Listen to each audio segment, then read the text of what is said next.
Hi guys, I'm David. And I'm Eric. And today we're going to show you a presentation about an awesome person Named Alexander the Great. So we're going to start off with talking about the main point in Alexander's life. Hey David, what does this mean? Special appearances. Timmy, Lenny, and Jimmy. Oh no. Oh no. They're going to be in this video? David, please say that this is a prank. This is not a prank. Darn! Anyway, let's begin by starting off with talking about the main points in Alexander's life.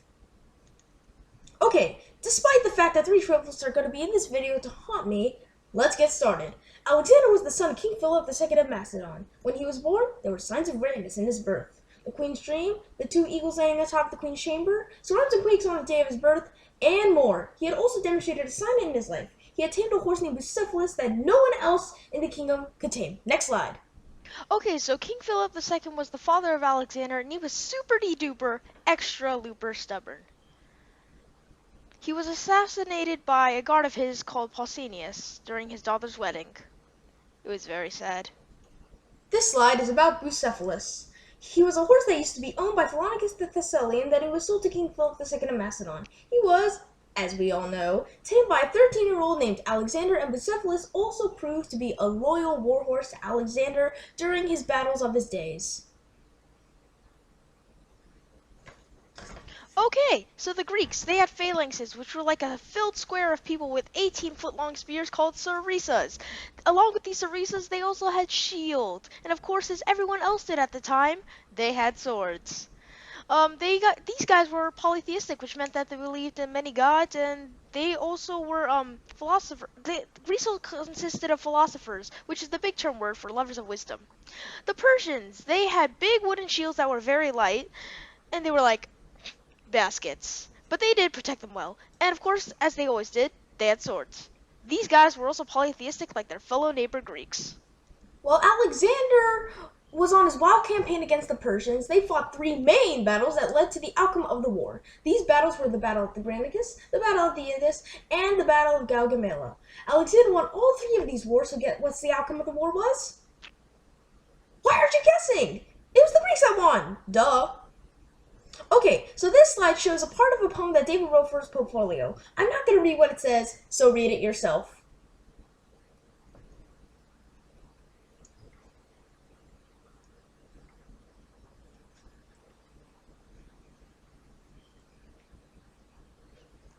And now, for an Alexandrian victory.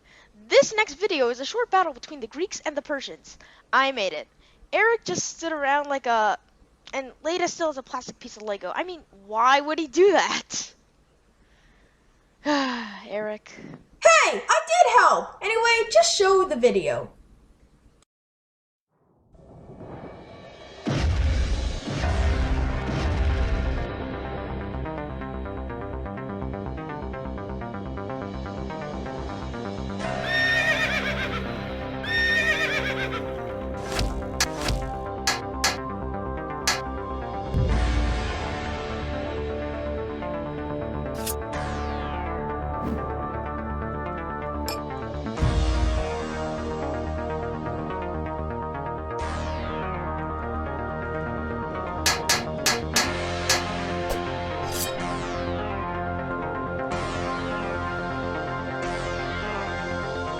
And that was the video. So, as Alexander slowly died on his deathbed, his people asked him who the heir to the throne was. Alexander said it was to be the strongest. This didn't work out so well with the people, so Alexander's three generals split his empire into three, calling them the Hellenistic empires.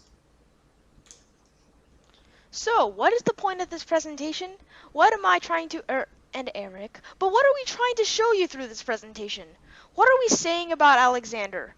Alexander, well, due to Alexander's childhood teacher being a Greek philosopher named Aristotle, Alexander grew to love Greece and the Greek culture and its language. So wherever land was conquered, Greek culture and language were spread. This, of course, led to the New Testament of the Bible being first written in Greek. And that is why Alexander is known as the Great. Phew! Thank God that those triplets weren't in this video. Charge! Alexander's empire! Serena Plains for Alexander! Yeah! Well, Ah, I can just yeah! say that it Yeah! wasn't just the end of the presentation, but the life of Eric too. Ah!